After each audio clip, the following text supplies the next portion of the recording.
It was just past midnight when I left my apartment, the city streets empty except for the occasional flicker of a failing streetlight, the air crisp and biting against my skin as I climbed into my sedan, tired but restless, the kind of exhaustion that doesn't allow sleep but leaves every nerve raw and tingling, and my mind was still buzzing from the late-night grind, the glow of my laptop, lines of code swimming before my eyes, thoughts cycling endlessly, when hunger suddenly hit me with a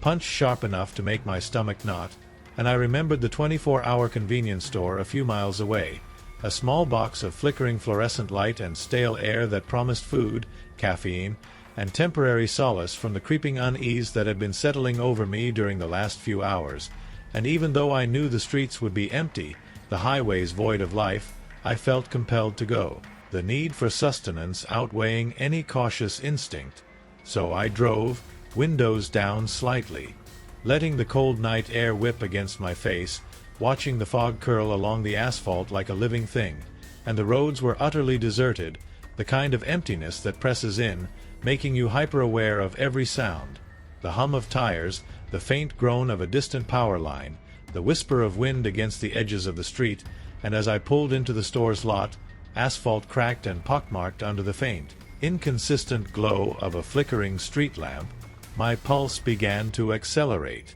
With a mixture of relief at reaching the familiar and the odd creeping sensation that I was being watched, though there was no one in sight, only the automatic doors sliding open with a lazy, reluctant whine that sounded almost human, almost a sigh, welcoming or warning me, I could not tell, and inside, the store smelled of stale coffee, warm sandwiches, and something faintly metallic that I could not place, and I grabbed a basket, wandering aimlessly among the aisles, pretending to browse. But that's when I saw him, sitting crisscross on the linoleum floor at the far end of an aisle, facing the refrigerated drinks with an intensity that made me stop in my tracks, a man in a brown coat and faded jeans, hunched and twisted in a posture that seemed unnatural, limbs bent at strange angles, and at first I thought maybe he was homeless, maybe just tired, but something about the absolute stillness, the way he didn't shift, didn't breathe visibly, made my chest tighten with sudden, inexplicable fear, and I tried to look casually, pretending to examine chips, candy, anything in my hands, but the second I turned fully toward him, his head snapped up with an abruptness that made my stomach lurch, and those eyes, wide, unblinking, almost too large for a normal human face, locked with mine, lips trembling in an almost imperceptible quiver, not from cold, not from emotion, something else, some unnatural vibration that made the air itself feel charged, and I froze, my brain scrambling, caught in a mix of fascination and terror, and when I realized he was following my movements, twisting his head unnaturally, I felt my fight-or-flight response kick in fully, muscles tensing, but my feet seemed glued to the floor, my heartbeat pounding, adrenaline coursing in unpredictable bursts, and then, as suddenly as he had noticed me, he vanished, slipping from view as if swallowed by the fluorescent haze of the store, and I moved cautiously, pretending to browse, glancing over my shoulder repeatedly, stomach coiled tight, and when my food order was called, my hands shook as I approached the counter, barely able to hold the sandwich and drink, and once outside, the cold air hit like a wall, momentarily snapping me out of the lingering tension, and I began the drive home, breathing slowly, trying to convince myself it was nothing, just a man with strange habits. But then headlights appeared in my rearview mirror, growing larger and brighter with each passing second, and my stomach dropped as the realization hit me that it wasn't a cop car, wasn't a delivery truck, it was him, the same man from inside, and suddenly the quiet night felt hostile, every shadow a threat, every bend in the road a potential trap, and I slammed the accelerator, foot pounding, tires screeching slightly as the sedan surged forward, the truck behind relentless, swerving, honking, flashing lights in a chaotic symphony that made my head spin, and I realized with absolute certainty that I was being hunted, that this was not a random encounter, that some unknown force had chosen me, and panic overtook thought, pure, raw terror as I approached speeds that felt unsustainable, the road stretching endlessly before me, trees and telephone poles blurring into streaks of black and gray, heart hammering, muscles taut, mind cycling through every possible escape, every possible scenario, until instinct took over fully, and I swerved, slammed brakes, felt the truck ram me. Lightly, fishtail, stabilize, my body trembling from shock, fear, adrenaline, every sense heightened, and as the truck spun off into a field, leaving me trembling but alive, I realized that the night had not ended, that the highway, the empty streets, the 24-hour convenience store, the shadows themselves were imbued with a vigilance I could not comprehend, and even as I reached my apartment, locked doors, shaking hands, I knew that what had occurred would linger in my mind. A constant awareness. The knowledge that the world was never quite empty, never truly safe, that some entities, human or otherwise, thrive in the spaces we consider deserted, and that my survival, my escape, had been nothing more than a thin thread between life and some unknowable darkness that waited, patient, indifferent, eternal, and the memory of those wide, unblinking eyes would haunt every quiet street, every lonely highway, every convenience store visited in the dead of night for the rest of my life. A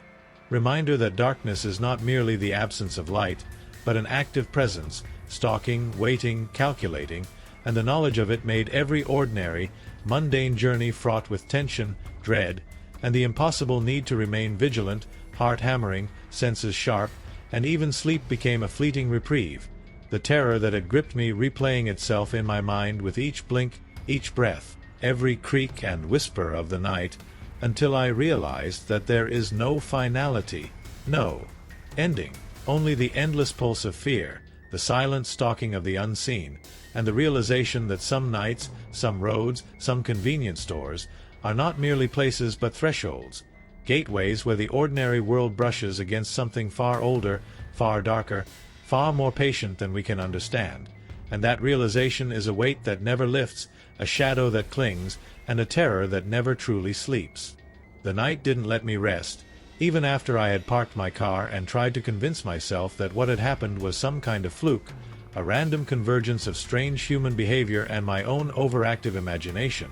But the city streets were quiet now in a way that felt unnatural, like the world had paused and left me exposed, and I couldn't shake the feeling that something had followed me beyond the parking lot, beyond the boundaries of my apartment, and as I crawled into bed, the hum of the streetlights outside my window seemed almost alive, flickering in irregular patterns that played tricks on my eyes, and I stared at the ceiling for hours, imagining shapes in the shadows that moved when I blinked, the memory of the man in the brown coat, his twisted posture and blank, unblinking stare, pressing into my mind like a weight, and sleep eventually claimed me reluctantly, only to be interrupted hours later by a sound so subtle I wasn't even sure I had heard it at first. The faint echo of footsteps on the sidewalk outside my window, slow, deliberate, careful, almost like someone was measuring me, and my pulse jumped into overdrive, heart hammering, muscles tensing as if preparing to run though the bed offered no escape,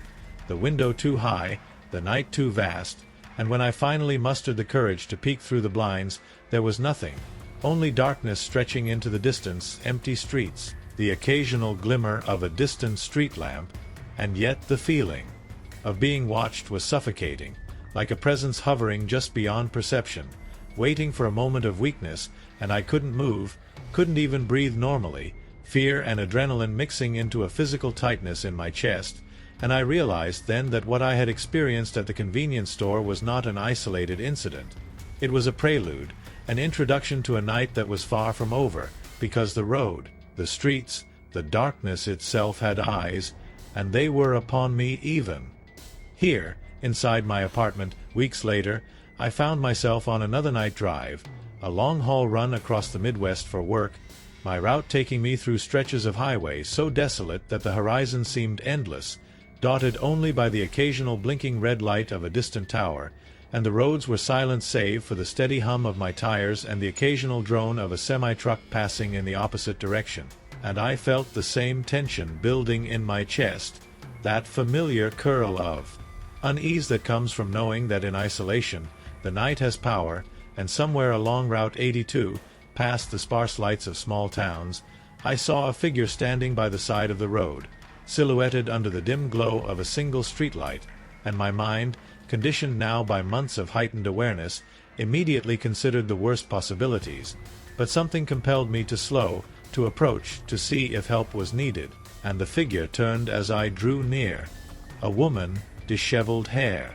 eyes wide, hands shaking slightly, holding her phone high into the air as if desperately trying to catch a signal, and I felt the old instinct to ignore her, to speed past and pretend I hadn't seen a thing, but the human part of me, the part that imagines my sister or girlfriend stranded, urged caution, and I pulled over, leaving the truck in neutral on the shoulder, and she hurried into my vehicle with a nervous energy that made the interior seem impossibly small, her words spilling out in a rush, slurred, inconsistent, deflecting all my questions about her car, her story, anything, and I realized almost immediately that this was not an ordinary person in distress, that something about her was wrong. But my hand drifted subtly toward the Glock holstered just under the steering column, a small comfort, a reminder that I was not defenseless, that I had control of the situation, and as we drove, my headlights cut through the dark, the wind outside rustling the dry grass along the roadside, and then, just over the crest of a hill, a man stepped out from behind the red hatchback she claimed had broken down, holding something long and cylindrical in his hands, obscured by the night, moving with a deliberate intent toward the road, and I floored the accelerator instinctively, the pedal pressing through the floor, tires gripping the asphalt as if they too feared the danger that approached, and in the rear-view mirror, the woman reached down, fumbling for something in her purse, and I leveled the gun across the seat, resting it where she could see it without aiming directly, a silent warning that everything had to stop, and instantly her movements froze, and my mind raced with every possible outcome, every scenario in which I failed, in which my life ended in the dark, silent fields of New Mexico, far from anyone who could intervene, and for half an hour the only sounds were the engine, my breathing, the subtle scrape of wind against the side mirrors, the tension in the air so thick it could have been cut with a knife, and finally I pulled into the bright public lights of a gas station in Artesia, relief washing over me in a wave so strong I nearly cried, and with a firm, unwavering hand, I opened the passenger door and told her to leave, and she did so reluctantly, stumbling, muttering words I couldn't understand, while the truckers milling around in the lot looked on with curiosity and mild alarm, and once she was gone, I inspected the passenger seat to find a burner phone battery and a sealed pack of zip ties buried between the cushions, evidence of some plan, some intent that I was fortunate to have avoided, and I realized then, with chilling clarity, that the night is never empty, the road is never neutral, and some people, or things, use isolation, darkness, and silence as weapons, as hunting grounds, and my survival had been as much about instinct as it had been about luck, and for months afterward, every highway, every rest stop, every convenience store I passed at night held the same pulse of fear, that subtle awareness that someone could be watching, waiting, calculating, and the thought that I had escaped once did not lessen the knowledge that the danger had not disappeared, only that it had chosen another night, another target, and I would never forget the sense of being followed, stalked, and observed, a shadow never lifting, a presence never leaving, the road itself a predator, and every mile driven at night a reminder that darkness is not passive, that it is patient, and that those who dwell within it do not blink, do not sleep, and never forgive mistakes, and even as I recounted the events to friends, they shook their heads in disbelief, laughed, called me paranoid. But the truth of it remained locked in my mind like a secret too heavy to share, a constant vibration in my chest, a tension that made sleep difficult. The shadows at the edge of vision seem alive, and the memory of the woman, the man, the van, the pickup truck, and the blank, unblinking stare of the man in the brown coat, all converged into a single understanding. Some nights, some roads, some encounters are designed to mark you, to leave a permanent imprint of fear, to remind you that the world is never truly empty, and the dark is always listening.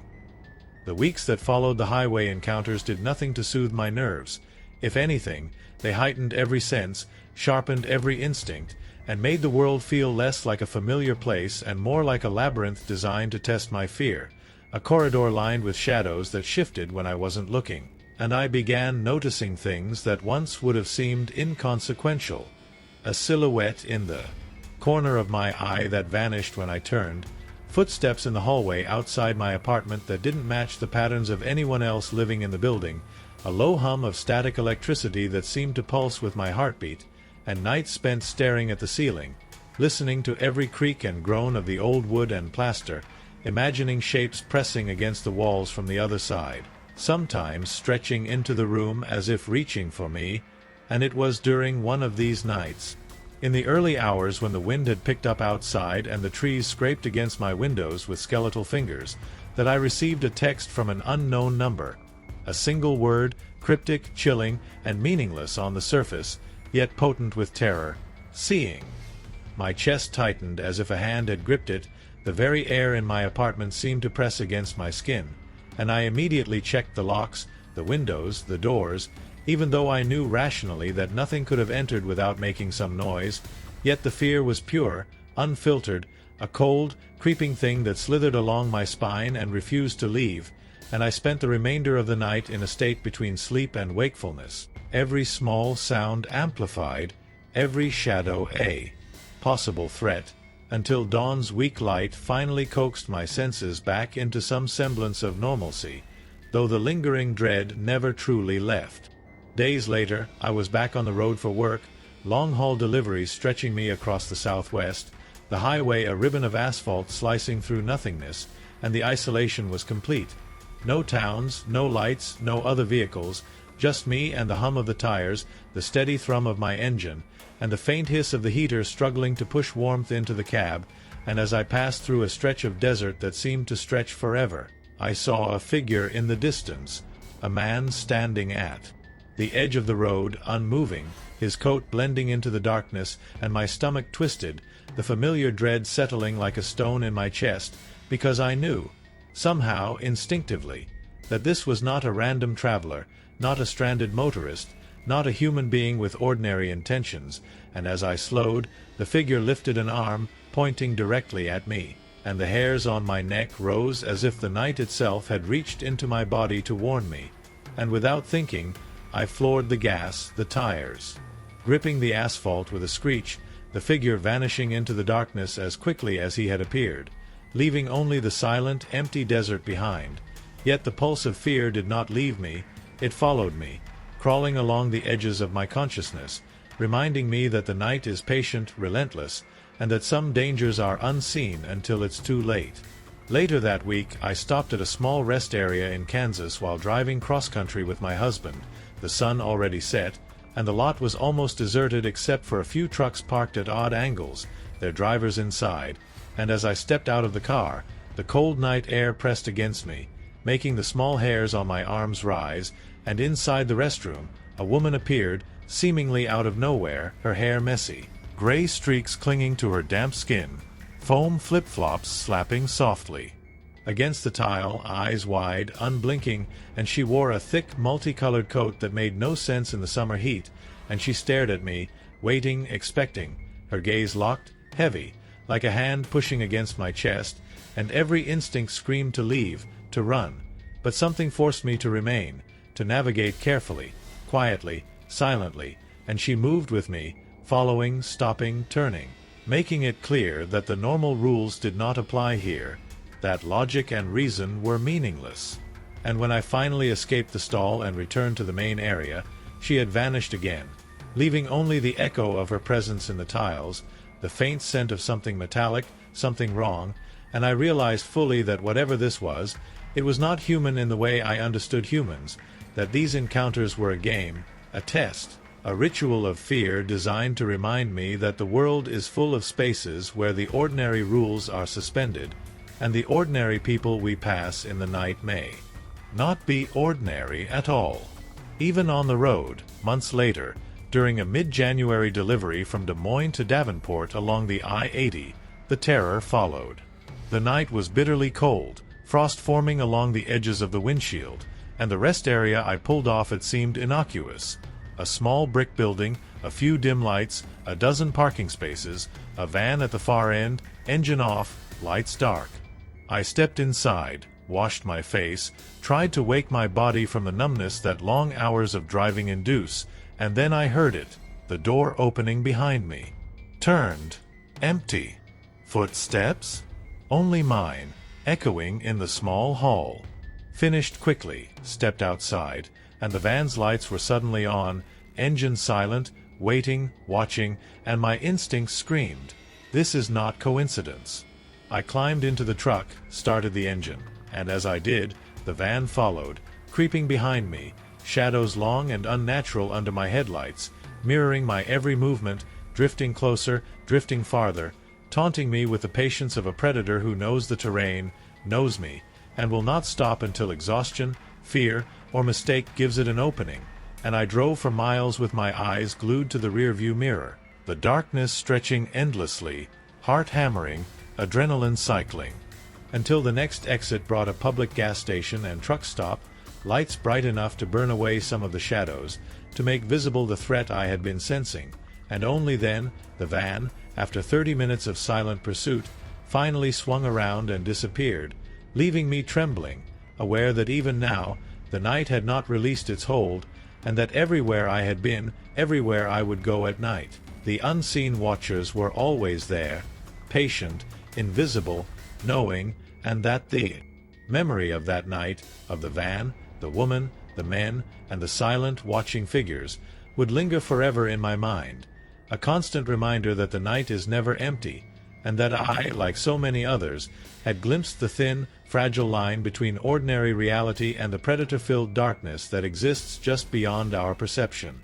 By now, I had begun to understand one terrible truth. The night was not empty, the shadows were not neutral, and the roads I traveled were more than asphalt and dirt. They were corridors through some unseen world, lined with observers, hunters, and things that were neither alive nor dead, at least not in the way we understand life and death. The encounters I had experienced, the man in the brown coat at the convenience store, the van stalking me across miles of desolate highway, the woman in the restrooms with her wide, unblinking stare, were not isolated. They were threads in a web, and I had somehow wandered into its center. It began subtly at first, small anomalies in my perception, fleeting glimpses of movement in my peripheral vision, shadows that refused to align with any source of light, shapes that should not exist but did, pressed against the edges of reality as if testing my boundaries, probing me for weakness. I started noticing patterns. The way the darkness seemed to stretch just slightly beyond where it should, the way streetlights flickered in sequence as if following some rhythm, a heartbeat that was not mine, and I began to dread night driving more than anything. Even familiar routes became alien. Familiar towns became landscapes of unease. The sense of being observed, stalked, weighed down me like a lead cloak, pressing at my shoulders, my chest, my skull, and sleep became a torment rather than a refuge, because when the world darkened, these figures emerged, the watchers, the shadowed forms that existed at the border of vision and reality. It was during a solo drive across Kansas on Route 400 that the full scale of it struck me. The sun had set long ago, leaving only the black horizon, punctuated by occasional isolated lights of farms or towers. I was tired, eyes burning, mind numbed from the hours on the wheel, and the rest area ahead seemed like salvation, a chance to stretch my legs, maybe grab a coffee. But as I pulled in, the lot felt wrong. Too quiet. Too empty. A thin fog had begun to form, curling along the asphalt, obscuring the edges of the parking spaces. The light from the lone lamp post barely penetrated the mist, creating halos that seemed to move independently of reality. And then I saw her, or something like her, standing near the corner of the building. The woman with gray-streaked, messy hair, her coat garish and impossible, eyes locked on me, not blinking, unblinking, as if waiting for something beyond comprehension. She did not move, but I could feel her presence, thick and suffocating, a weight pressing down on me, and when I stepped out of the truck, the fog thickened, shifting, twisting around her as if alive, and my instincts screamed to run, to leave immediately. But the path back to the cab seemed endless, warped, as though the rest area had stretched itself into something much larger, something not meant for human navigation. I tried to focus on the truck, the lights, the warmth of the engine, a tether to reality, but the shadows responded. Shapes moved in the periphery of my vision, twisting, bending, stretching, figures that were too tall, too thin, or entirely featureless, just darkness molded into the form of a human, but clearly not human, watching me. The woman began to move, slowly, deliberately, not approaching directly, but sliding along the edge of the fog, always keeping the distance that made me feel hunted, and for the first time, I noticed that her feet barely seemed to touch the ground. She hovered just above it, and every step she took, the fog shifted unnaturally, curling and coiling around her like water obeying some silent command. My hands shook violently as I reached for the truck, fumbling with the keys, finally yanking the door open and diving inside, slamming it shut, locking it, and the second I started the engine, the figures around me reacted, vanishing into the fog, but I could feel them, watching, calculating, waiting for me to make the wrong move. The road back onto the highway felt endless, as if the night itself had stretched time and distance, the dark landscape warping subtly with every mile. Subtle changes that made me question my sanity. Small towns appeared twice in sequence, signs flickered with names I didn't recognize, streetlights danced in impossible patterns, and every sound, the hum of the tires, the faint static in the truck's radio, the wind scraping across the body of the vehicle, seemed amplified, orchestrated, part of a symphony conducted by something malevolent.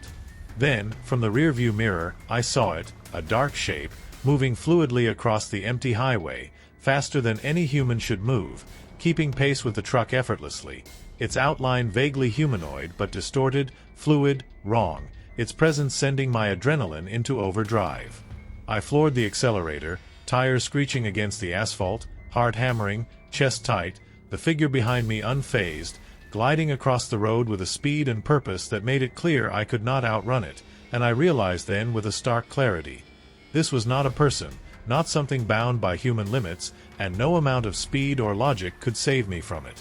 The fog thickened, swallowing the road ahead, obscuring the path, and the world contracted into a tunnel of black and gray, broken only by the taillights fading into the mist. The truck felt impossibly heavy, unresponsive, as though the night itself had reached inside the vehicle to resist my movements, and in that moment, time dilated, stretched thin, each second an eternity, each heartbeat a drumbeat of terror. The figure was not visible in the mirrors anymore, yet its presence was undeniable, a cold, pressing weight at the back of my mind, whispering in a language I could not comprehend but understood instinctively. Fear, submission, helplessness. I could not stop, could not slow, because the moment I faltered, I would be consumed. Finally, hours later, or what felt like hours, though the clock insisted it had been mere minutes, I broke free of the fog, re-entering a stretch of familiar highway, lights and signs stabilizing, the oppressive pressure lifting slightly, but the memory of the hovering figure, the impossible night, the fog that moved like liquid obeying some malevolent intelligence, stayed with me, etched into my mind, a permanent scar. I realized, in the quiet of the road and the glow of the dashboard lights, that the night does not forget, does not tire, and whatever had been pursuing me, watching me, testing me, was patient, eternal, and always waiting. I made it home eventually, exhausted, pale, trembling, and yet even inside the supposed safety of my apartment, the shadows seemed too long, too deep, stretching where no light could reach, and I knew, without question, that this was not the end, that the encounters were only escalating, that the world at night was filled with watchers, hunters, things beyond comprehension, and that I had only glimpsed the surface of a dark and endless reality, a realm that existed parallel to our own, always, hungry for attention, for fear, for life, and that someday, whether I was ready or not, it would call to me again. By the time the fifth encounter came, I was no longer the same person who had casually driven through the night, oblivious to the hidden terrors lurking in empty highways and dimly lit rest areas. The previous encounters had carved grooves of fear into my mind, sharpened my instincts, and left me in a constant state of hyper-awareness. Every shadow, every flicker of movement, Every whisper of wind against the truck was now amplified into a potential threat, and yet nothing could have prepared me for what that night held. I was driving through a rural stretch of New Mexico, the highway a ribbon of asphalt winding through scrub and desert, the moon thin and pale above, the stars obscured by a low, rolling fog that seemed to crawl over the land like liquid smoke. The road ahead disappeared into blackness, only the headlights illuminating a narrow corridor of emptiness, and I felt the familiar tightness in my chest, the way adrenaline sharpened every nerve while simultaneously weighing down every thought. It began subtly, as all nightmares do. First, there were shapes at the edge of the fog, dark, indistinct, moving with an unnatural fluidity. At first, I convinced myself it was just tricks of the light, the fog, exhaustion, but deep down, I knew better. The air seemed to hum, low and resonant, vibrating through the truck as if the night itself were alive, aware of my presence. Then, from the periphery of my vision, I saw movement closer. A figure, or perhaps many figures, gliding along the side of the road, featureless, black silhouettes that shifted and stretched unnaturally, their forms folding into the fog like ink in water. My pulse spiked, hands gripping the wheel as I tried to rationalize what I was seeing. Every instinct screamed to drive faster, to escape, yet the fog seemed to warp the road ahead, stretching the distance, turning miles into an unending corridor, making speed meaningless. Then I saw her, or it, the woman from the rest stop, gray-streaked hair plastered to her head, coat impossible and luminous in the moonlight, hovering above the asphalt as if gravity had no hold on her. Her eyes were hollow, dark voids reflecting nothing, yet piercing straight into me. I slammed on the brakes instinctively, heart hammering, but the truck skidded slightly, as if the asphalt itself had conspired to resist my movement. She did not move, yet I could feel her attention, a pressure in my skull that made my thoughts scatter, fragmented. Then more figures emerged from the fog, black, writhing forms, stretching upward, elongated and contorted, their movements smooth and predatory, converging toward me with a silent inevitability. Panic took over. I shifted into drive and floored the accelerator, tires screeching, engine screaming, yet the figures matched my pace, gliding alongside the truck with impossible speed. They did not speak, but their presence was deafening, a cacophony of intent pressing against my mind, whispering in a language older than reason, older than fear itself. I swerved violently, attempting to lose them in the curves of the road, but the fog thickened, curling into spirals that mirrored the shapes of the shadows, twisting the world into a labyrinth designed to trap me. Every instinct screamed that the truck was no longer merely a vehicle. It was a lifeline, a fragile barrier between me and a reality that should not exist, and yet the line between reality and nightmare blurred with every passing second. The radio, which had been dead for hours, burst to life, crackling with static that grew louder, forming words that made my blood run cold. "You cannot escape. You are ours. Always ours." I slammed my hands against the wheel, heart threatening to burst from my chest, trying to ignore it, trying to focus on the road, but the voice persisted, echoing inside my skull, growing louder, layered with whispers and laughter and something else, something low, guttural, impossible. Then, in the reflection of the rearview mirror, I saw them. Dozens of shadowed forms filling the road behind me, stretching into infinity, eyes glowing faintly like embers in the dark. My stomach dropped, every rational thought replaced by pure, animal terror. I had driven for miles through empty highways before, had faced human threats, had survived reckless encounters, but this was something different. This was not human. This was the night itself, condensed into form, hunting, playing, toying with me, and I knew with unshakable clarity that if I stopped, if I faltered, I would not survive. In a moment of sheer desperation, I made a choice I never thought I would. I veered sharply off the highway, driving the truck straight into a shallow ravine, the vehicle bouncing violently, scraping against rocks, the suspension screaming, my body thrown against the seatbelt as the fog swallowed me, and for a heartbeat, I thought the world would end, that I had finally met my fate. But then something strange happened. The figures recoiled, twisting and writhing, their forms unraveling, retreating into the mist, as though the abrupt violence had broken their hold. I drove through the ravine, heart hammering, tires scraping against jagged stone, and when I finally burst out onto a second barely illuminated stretch of road, the shadows had vanished. The fog was thinning, the stars emerging again above, and the oppressive, intelligent presence pressing against my mind had lifted, temporarily at least. I did not stop again that night. I drove until the sun broke the horizon, washing the desert in pale gold, every mile a tentative reassurance that I was still alive. When I finally reached the safety of a small town, I pulled into a crowded gas station, surrounded by life, warmth, and light, and for the first time in what felt like an eternity, I allowed my hands to tremble freely, to release the tension that had built in my body.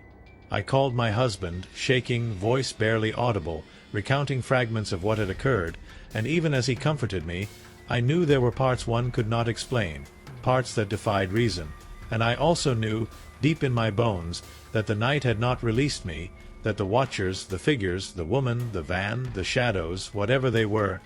patient, eternal, and that one day the night would call again, and when it did, I might not survive. And so I live now with a simple rule: never drive alone after dark, never trust the emptiness, never assume the night is neutral, because somewhere out there, hidden in fog and shadow, in the long stretches of road where no one else dares to drive, the watchers are waiting, and they are always hungry for attention, for fear, for life. And I know this: the terror of that final night will haunt me forever, a permanent scar on my mind, a reminder that some corners of the world belong not to the living, but to the night itself, and to the creatures that inhabit it, patient, unseen, eternal.